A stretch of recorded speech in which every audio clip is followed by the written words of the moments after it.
जय गुरु जी। संगत जी, गुरु जी की कृपा, गुरु जी के आशीर्वाद से आज का जो सत्संग हम आपके साथ शेयर कर रहे हैं वो आरती सक्सेना आंटी का है। बहुत प्यारा सत्संग है, ब्लेसिंगफुल सत्संग है। तो मेरी विनती है आप सभी से कि सत्संग को अंत तक सुनिए, ध्यान से सुनिए, पूरा सुनिए। सत्संग का मतलब गुरु जी की कृपा, गुरु जी की ब्लेसिंग्स लेना होता है। सत्संग के माध्यम से बहुत सारे दुख दर्द कष्ट दूर होते हैं।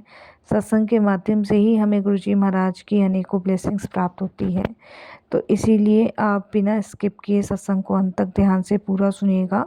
और अगर आप भी अपने सत्संग अनुभव शेयर करना चाहते हैं तो हिंदी में साफ राइटिंग में आप अपना सत्संग लिखकर हमारी जीमेल आईडी पर सेंड कर सकते हैं, ताकि आपके द्वारा सुनाए गए सत्संग से जो भी गुरु जी महाराज की नई जुड़ने वाली संगत है उन्हें गुरु जी के कल्याण महिमा अनुभव के बारे में ज़्यादा से ज़्यादा पता चलेगा। सत्संग आपको पसंद आए तो आप इसको लाइक कीजिए, चैनल को सब्सक्राइब कीजिए, ज़्यादा से ज़्यादा संगत में शेयर कीजिए और बेल आइकन दबाना बिल्कुल नहीं भूलिएगा। जब भी कोई लेटेस्ट सत्संग आएगा उसका नोटिफिकेशन आपके पास आएगा। संगत जी, मेरा नाम आरती है और मैं गुजरात से अपना सत्संग शेयर कर रही हूँ। सत्संग शेयर करने में मुझसे कोई भी भूल चूक होती है तो क्षमा कीजिएगा। मंत्र जाप से मैं अपना सत्संग शुरू करूँगी। ओम नमः शिवाय, शिव जी सदा सहाय। ओम नमः शिवाय, गुरु जी सदा सहाय। संगत जी, गुरु जी के साथ मेरी जर्नी 2022 में शुरू हुई है। 2022 से ही मैं गुरु जी महाराज से जुड़ी हूँ। गुरु जी ने अपने चरणों से मुझे लगाया, इसके लिए गुरु जी का अनंतम शुक्राना। पहले मैं गुरु जी के बारे में बिल्कुल भी नहीं जानती थी साथ संगत जी, और ना ही मैंने गुरु जी के बारे में कभी सुना था। मैं संगत जी अपनी लाइफ में बहुत डिप्रेशन में थी, टेंशन में थी, क्योंकि संगत जी मेरी फैमिली में कुछ भी ठीक नहीं था। मेरा जो सबसे बड़ा बेटा है संगत जी, उसको बहुत हेल्थ इश्यूज़ प्रॉब्लम थे। मैंने उसका बहुत जगह ट्रीटमेंट करवाया, बट संगत जी उसको कुछ भी चीज़ डाइजेस्ट नहीं होती थी। उसका डाइजेस्टिव सिस्टम जो था वो ख़राब था। डॉक्टर मुझे बहुत बार बोल चुके थे कि इसका जो लीवर है वो चेंज कराना पड़ेगा और आगे ये पूरा भी ख़राब हो सकता है। तो काफ़ी बार डॉक्टर मुझे बोल चुके थे, बट संगत जी मैं पैसे ना होने के कारण उसका प्रॉपर ट्रीटमेंट भी नहीं करा पा रही थी, क्योंकि कभी कभी संगत जी हालात ऐसी परिस्थितियों में ले आते हैं कि इंसान चाह के भी कुछ नहीं कर पाता है। और ऐसे में संगत जी इंसान मजबूर सबसे ज़्यादा तब होता है जब उसके पास कोई नहीं होता है। संगत जी मेरे हस्बैंड और मेरा कभी भी संगत जी मेल नहीं खाया। ना उनके विचार मुझसे मिले, ना मेरे विचार उनसे मिले।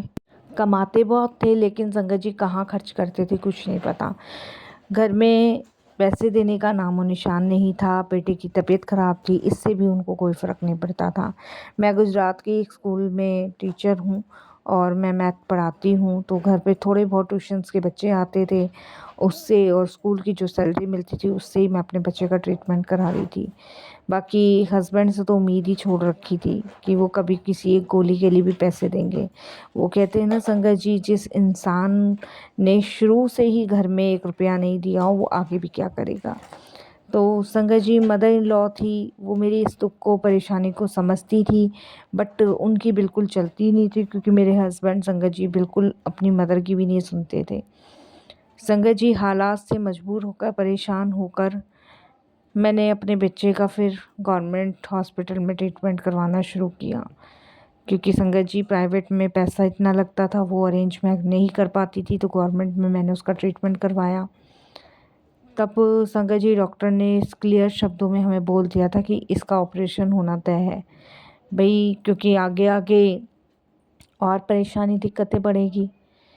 संगत जी ये समझ लीजिए स्कूल, स्कूल से फिर कभी हॉस्पिटल, कभी हॉस्पिटल से स्कूल, घर, यही मेरी लाइफ में रह गया था। अपने लिए जीना भूल चुकी थी, सिर्फ बच्चे के लिए जी रही थी, क्योंकि संगत जी इवन तक पानी भी नहीं डाइजेस्ट कर पा रहा था।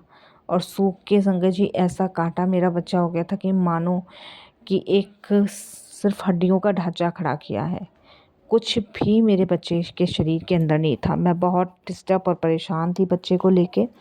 तब गुरुजी ने हाथ थामा, तब गुरुजी ने पकड़ा। मेरे स्कूल में निधि मैडम हैं जो गुरुजी को मानती थी, उनके घर में गुरुजी का सत्संग था और उन्होंने बड़ी रिक्वेस्ट की थी कि मैडम आप गुरुजी के सत्संग में ज़रूर आइएगा। मैंने उनको बताया कि मैं पूरी कोशिश करूँगी आने की, क्योंकि 4 साढ़े 4 बजे मेरे ट्यूशन के बच्चे आते हैं और मैं मिस नहीं करना चाहती थी एक दिन भी। बट उन्होंने फिर भी रिक्वेस्ट करी, जब तक गुरुजी के बारे में कुछ पता नहीं था।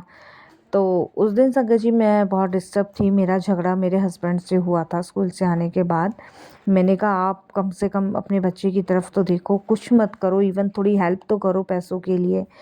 तो इसी चीज़ को लेके संगत जी मेरे हस्बैंड और मेरे में कुछ ज़्यादा ही कहा-सुनी उस दिन हुई थी।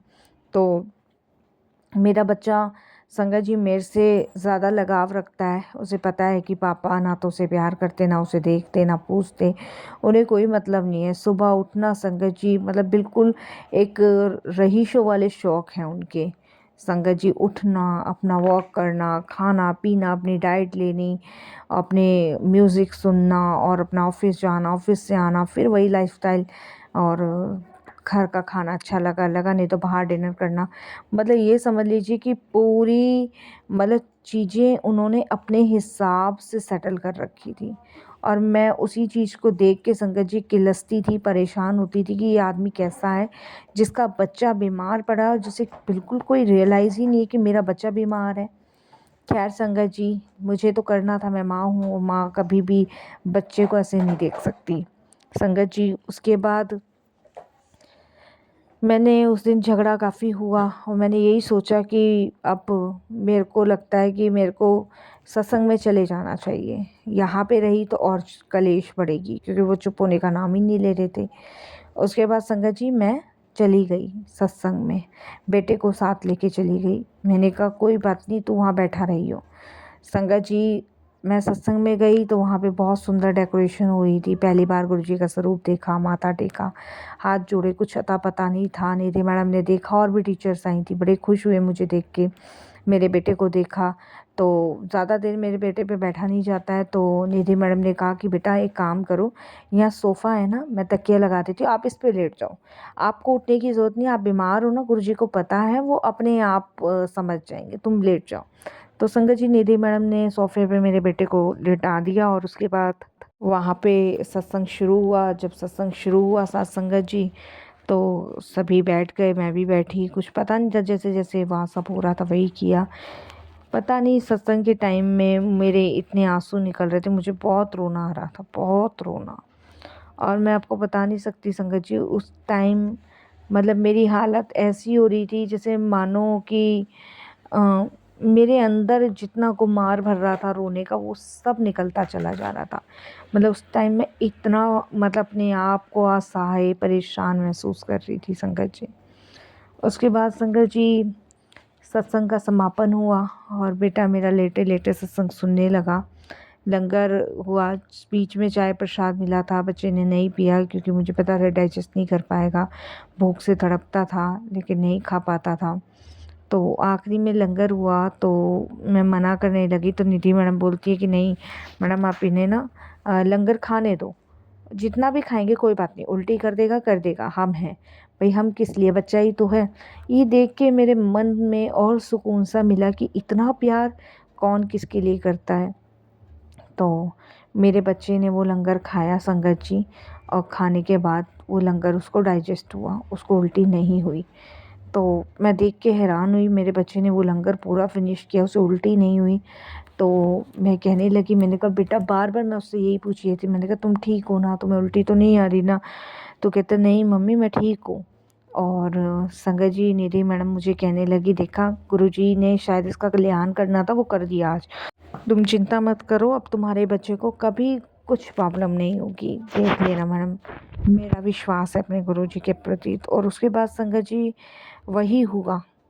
वो पहले सत्संग के बाद से 2022 में हम गए थे, उसके बाद से संगत जी मेरा बच्चा हर एक चीज़ डाइजेस्ट करने लगा। लीवर ख़राब है संगत जी उसका, अभी भी ख़राब है, लेकिन वो हर एक चीज़ डाइजेस्ट करने लगा। डॉक्टर का कहना है कि ये तो सबसे बड़ा चमत्कार है, दवाइयाँ असर कर रही हैं अपना, और ठीक है लीवर अपना काम नहीं कर रहा है, लेकिन बाकी जो चीज़ें हैं वो अपना शरीर में काम कर रही हैं। और गुरुजी की कृपा से संगत जी बहुत जल्द डॉक्टर से मैं बात करके इसका लीवर भी चेंज करवाऊंगी बहुत जल्द, और सारा इंतज़ाम गुरुजी करवा रहे हैं। अब मैं उस स्कूल में भी जॉब नहीं करती। गुरुजी ने मुझे दूसरी जॉब ब्लेस की है जहाँ पे संगत जी मेरी सैलरी डबल तिबल हुई है, बच्चे भी बढ़ गए हैं। तो गुरुजी ने वो जो सारा साधन होता है ना वो मेरी लाइफ में कर दिया है, जिससे संगत जी मुझे अर्न हो और मैं अपने बच्चे का ऑपरेशन करवा पाऊँ। तो ये सिर्फ गुरुजी की मेहर है, गुरुजी की कृपा है, उनकी ब्लेसिंग्स है साथ संगत जी। बाकी कहते ना करने कराने वाले वो हैं। गुरुजी ने मेरा कल्याण करना था, तो इसीलिए उस दिन संजय से मेरी लड़ाई हुई और मैं सत्संग में पहुंच गई। परेशान थी और बच्चे को वहाँ लंगर करते देखा, अच्छा लगा, बच्चा डाइजेस्ट करने लगा।